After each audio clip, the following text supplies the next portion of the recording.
How to hide the chat in Path of Exile. So all you have to do on the PC is press enter and then deselect all of the available highlighted buttons.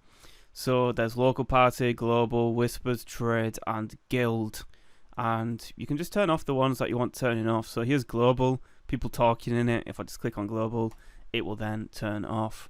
Now there's an additional one. If you press escape and then go to options, UI, scroll down, and you will also see output dialogue to chat. So if you don't want to see what NPCs are telling you, you can click on that. It will also get rid of that.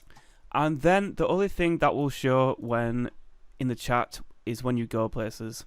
So if I go to the Lunaris concourse, it will then say that I've entered that place. But that's the only thing that will show from here on out. And of course, if I want to trade, I can toggle the trade chat, or if I want people to be able to whisper me, turn that on, and so on and so forth. And that is how you can hide the chat in Path of Exile.